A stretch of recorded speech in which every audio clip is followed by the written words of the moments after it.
Kung portability and space saver ang needed mo sa isang projector, I think itong OneBow T2 Ultra yung para sa'yo. Sa liit at gaan kasi ng projector na to, pwede mo siyang i-place kahit saang part ng bahay ninyo kung gusto mo siyang i-store or gamitin, and also pwede mo rin siyang dalhin kahit saan. At kahit maliit itong projector na to, wag mo siyang i-smallin. Meron na tong Widevine L1 certification, merong 1080p resolution display, may max 120-inch screen size projection, pwede na rin i-rotate up to 120 degrees at higit sa lahat, merong saktong presyo. Pero okay nga ba talagang bilhin itong projector na to? Yan yung pag-uusapan natin sa video, kaya ngayon, tara, pag-usapan natin. So syempre, simulan muna natin sa isang mabilisang unboxing. So ito kapare ko yung pinaka-box ng ating projector. As you can see, napakaliit lang niya unlike dun sa OneBow Mozark 1 na medyo malaki. And inside the box, ang una natin makikita dito mga kapare ko is yung kanyang user manual. And then yung sumunod naman dito is yung ating mismong projector which is the OneBow T2 Ultra. And as you can see, napakaganda ng design niya, pero mamaya mas pag-uusapan natin yan. And then sa loob din mismo ng projector, makikita na rin natin dito yung isa pang OneBow box. At sa loob nito, makikita natin kapare ko yung ating power cable and also yung ating mismong remote. And that's pretty much it mga kapare ko, just a plug and play lang to at ganyan lang kasimple yung laman niya.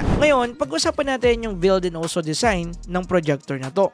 Pagdating sa design nito, ay mas naging more on aesthetic side siya ngayon mga kapare ko. Ito yung tipo ng projector design na kung saan kahit saan mo ilagay sa part ng kwarto mo, pang display talaga yung dating niya. And usually, yan lang din talaga yung gagawin ko sa projector na to kapag hindi ko siya ginagamit, gagawin ko siyang pang design. Pagdating naman sa build nito, walang masyadong special. Same pa rin ng material na ginagamit kapare ko sa mga projector out there, mapa flagship or mid-range level projector. The same lang sila na ginagamitan ng hard plastic. Nagustuhan ko nga rin pala yung built-in stand nito mga kapare ko dahil dito, meron na tayong kakayahan na i-rotate itong ating projector ng 120 degrees. Na kung saan, kung matutulog na tayo at gusto natin siyang gamitin sa kisame natin, pwede dyan na mag-project ng mismong display. Kaso nga lang, kung same tayo ng kisame sa kwarto, kagaya na lang neto, hindi mo yan may enjoy. Pero yung pinag-gamitan ko neto mga kapare ko, kapag gusto kong itaas bahagya yung kanyang projection and then i-adjust ko na lang sa auto keystone correction yung display para umangkop siya sa pinaka-size ng wall, which is para sa akin, helpful yun. Isa pa sa nagustuhan ko dito, protected na rin to sa pungus and also sa mga alikabok dahil ginamitan na po ito ng fully sealed optical engine. Kaya hindi na tayo mangangamba na magkaroon pa to ng dust or kaya ng mga molds dun sa mismong lente dahil nga protected na to at the first place. So bale, same concept lang to mga kapare ko yung ginamit nila sa OneBow Mozark 1 Pro na previously kaka-review lang din natin. Kaya makakaasa tayo ng maganda yung ginamit nilang protection dito at hindi talaga papasok yung alikabok and also mga molds. Pero syempre, mas maganda pa rin i-store natin to sa box niya with a silica pax gel. At pagdating sa longevity ng engine na ginamit dito, pwede po ito mag-operate ng 20,000 plus hours kapare ko ng paggamit ito. Kaya kahit manood ka dito ng 8 hours everyday mga kapare ko, tatagal to ng 2,500 days kung araw-araw kang manonood and also 8 hours yung panonood mo sa kanya. And guess what? Yung previous version nito na OneBow T2 Max mga kapare ko currently nasa akin pa rin at nagagamit pa rin doon sa kabila naming bahay. At hanggang ngayon, hindi pa rin siya nasisira. At pagdating dito, okay kapare ko yung kanyang longevity. Pagdating naman sa backside nito, mapapansin agad natin dito kapare ko yung ating dalawang 5-watt speaker dito. Mamaya mas pag-uusapan natin yung part na yan.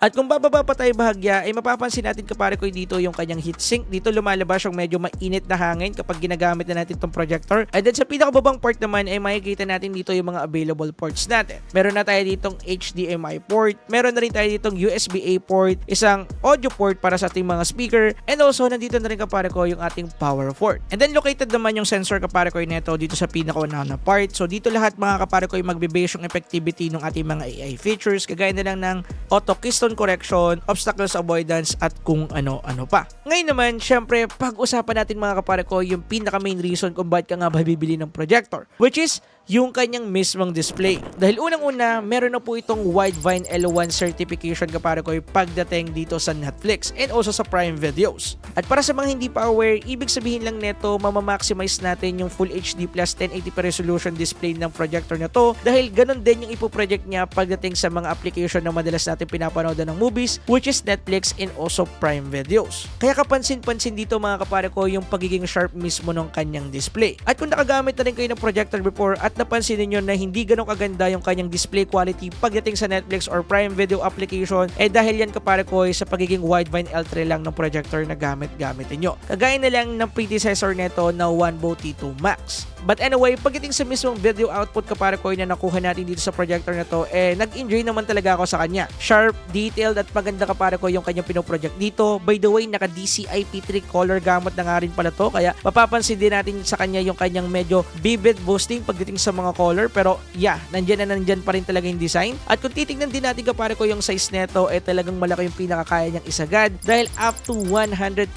inch kapare ko yung pinaka max projection size neto na malinaw pa rin yung mapapakita niyang display. Mukha lang talagang maliit tingnan dito sa video mga kapare ko dahil gumamit ako dito ng ultra wide camera. Pero kung mapapansin niyo kapag tumayo ako dyan, as you can see, malaki talaga yung display niya mga kapare ko. At ang maganda pa dito, pwede natin ito gamiting second monitor dahil nga meron tong HDMI support, or kaya pwede natin siyang gamiting monitor kapag maglalaro tayo ng PlayStation if meron kayong mga consoles. Basta in overall, kung itatapat ko to sa mga portable projector na nagamit ko before para sa presyo na meron to, di hamak na lamang to kapare ko lalo na sa sharpness niya dahil nga naka widevine L1. At wala din tayo magiging problema kapare ko sa buffering dahil meron na tong 5 GHz bandwidth pagdating sa mga Wi-Fi's natin. Na para sa akin quite acceptable pa rin at mabilis naman kapare ko dahil hindi ko naman na-experience na bumagal or nagkaroon to ng buffering habang nanonood ako ng Netflix and also ng YouTube. Ngayon naman, pagdating sa audio quality nito mga kapare ko, to be honest, sa first impression ko, unang-una ko agad inisip na mahina yung speaker nito at kinakailangan ko ng external speaker. And usually, nagkamali ako sa part na yon. Dahil nung sinagad ko yung volume nito at nanood ako ng mga movie at nagpatugtog ako dito, nadama ko kapare ko yung lakas ng kanyang mismong speaker. At bukod doon, buo at maganda rin kapare ko yung quality nito, hindi lang basta chipipay na speaker yung ginamit sa kanya. As in, maririnig mo yung mga dialogue at syempre vocals kung magpapatugtog ka ng music dito. At para magkaroon kayo ng idea, ito yung kanyang sample sound quality.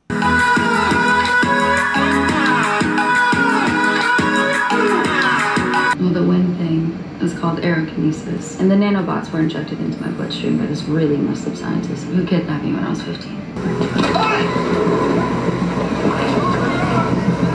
Ngayon naman mga kapare ko, usapang navigation tayo dito. So usually, ang pinaka main source ng pag-navigate natin dito mga kapare ko is ito, yung remote control na kasama sa box niya. Usually, pwede rin natin ito gamitan ng mouse or kaya ng keyboard. Nakadepende na lang sa inyo. At pagdating dito sa remote niya, wala namang masyadong special dito. Just a common projector setup. Meron dito mga special buttons na kung saan naka-indicate yung mga streaming platform na madalas natin pinapanood sa mga projector, na kung saan kapag pinindot mo sila, ma-activate yung mga application na yon. Kaya i-skip na natin yung ibang mga buttons dyan at pag-usapan natin yung 3 major buttons na kinakailangan yung malaman dito. Unang-una, nandyan yung ating settings button. By the name itself mga kapare ko, kapag pinindot or kinilik natin yung button na to, automatic lalabas kapare ko yung settings interface ng projector nito na kung saan pwede nating i-access. Next naman dito is yung kanyang personal button. So yung parang taong button dyan. Kapag kinilik natin yung mga kapare ko, makikita natin dito yung mga features na pwede nating i-activate and also gamitin manually. Unang-una dyan, nandito yung ating auto picture focus, auto keystone correction, port trapezoid, auto screen alignment, smart obstacles avoidance, display skills at kung ano-ano pa. Kapag pumunta naman tayo dito sa kanyang picture mode, pwede natin baguhin kapare ko yung theme or yung timpla ng mismong color na pinoproject ng projector na to. Pwede natin iset sa standard or kaya sa vivid color or soft mode, nakadepende na sa inyo yan. Yung sumunod naman dito mga kapare ko is yung ating sound mode. Dito naman, pwede tayong mamili sa mga preset na nandito para sa magiging mode ng mismong speaker natin. Meaning, ito yung magiging atake or yung mismong magiging theme ng speaker na to. So kung manonood tayo ng mga movie, mas maganda kung i-movie mode natin siya. Nga pala, hindi kagaya ng mga operating system ng ibang projector out there, naka Android 11 na po ito mga kapare ko. Kaya pwede na tayo dito magdagdag ng Google Play games and also pwede na rin nating i-update dito yung ating Netflix. Ngayon naman, usapang features tayo. At unahin na muna natin sa kanyang voice assistant. Usually wala namang special sa feature na to, just a regular voice assistant. At para mapagana natin tong feature na to, kinakailangan nyo lang i-click kapare ko yung voice assistant logo dyan sa ating mga remote at magsalita ng komando gusto nyo sabihin. For example, open this application or kaya mayroon kang itatanong, siya nang bahala magbigay sa'yo ng result in a video way. Which is, nagustuhan ko kahit papano. Yun nga lang, hindi ganun ka-accurate lalo na kung hindi ganun ka-okay yung pagpo-pronounce mo ng mga words or sometimes delay talaga siyang mag-pick up. And then yung last naman dito mga pare ko is yung ating mga AI features kagaya na lang ng auto-focus, auto-keystone correction, obstacles avoidance, and auto-screen pit. And usually, automatic na natitrigger tong apat na itong mga kapare ko once na galawin natin yung mismong projector natin or i-open natin siya. At itong mga to is nag-ooperate at the same time. Once na i-open natin natin yung mismong projector natin or kaya i-change natin yung angle ng projector or kaya ilipat-lipat natin siya ng pwesto habang gumagana, automatic nagagana kapare ko itong apat na features na to. At pagdating sa experience ko sa mga features na to mga kapare ko, usually medyo hindi ko nagustuhan yung kanyang auto keystone correction at saka yung kanyang obstacles avoidance. May mga pagkakataon kasi na hindi ganun ka-accurate yung binibigay nilang output at meron din mga part na hindi ganun ka-consistent gumagana yung mga features na to, kinakailangan pa natin siyang paganahin manually.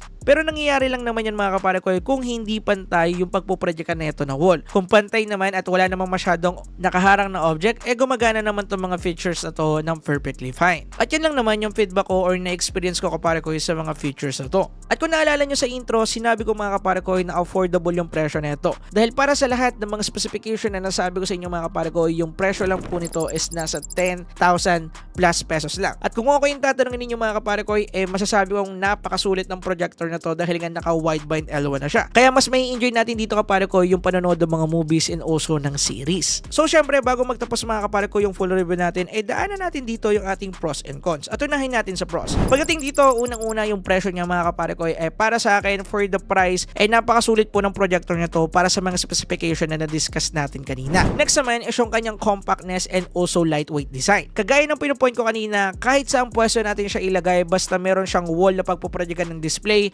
pwede natin tong magamit. At kahit dali natin to sa camping or kaya in outdoor use, basta meron lang tayong power station na pwedeng saksakan neto, pwede natin siyang gamitin. Yun yung isa sa mga major benefit ng mga maliliit na projector kapare ko dahil madali lang silang dalahin. Hindi sila mabigat usually. Next naman is yung kanyang built-in speaker. Just I said, hindi nyo na kinakailangan dito ng external speaker kung gagamitin natin in max volume yung kanyang built-in speaker. Next naman is yung pagiging flexible neto. Pwede natin siyang i-connect sa laptop natin or kaya sa phone natin basta merong in-display feature and also kahit sa mga consoles natin dahil nga meron tong HDMI port. And lastly mga kapare ko is yung kanyang display quality. Just I said, meron tong 1080p resolution at naka wideband L1 po ito mga kapare ko. Unlike sa ibang mga projector out there na nasa 8,000 to 9,000 pesos yung SRP pero naka wideband L3 pa rin. Pagdating naman sa mga cons ko dito, unang-una yung kanyang Google Voice Assistant. Kinakailangan mo talagang laksan yung pagsasalita mo or kaya dapat medyo tama yung pagpo-pronounce mo or isakto mo talaga sa pagpindot ng mismong feature sa remote para gumana siya on time. Next naman is yung kanyang limited obstacles avoidance and also keystone adjustment feature. Medyo nababagalan ako sa response niya and also hindi din ganun ka-accurate yung mga binibigay niya na result. And yan lang po lahat mga kapare ko yung ating full review about dito sa OneVo T2 Ultra. And based sa mga nakuha kong information and also experience sa paggamit ng projector nito, masasabi ko mga kapare ko na sulit itong device ito para sa kanyang presyo pero syempre hindi perfecto. Tandaan nyo lagi yan. Anyway, dito ko natatapusin yung video. Maraming salamat sa panonood. This is your boy para kay Steven Tips. I-click nyo na lang po yung link sa description if gusto nyo i-check itong projector na to. Yun lang. Peace.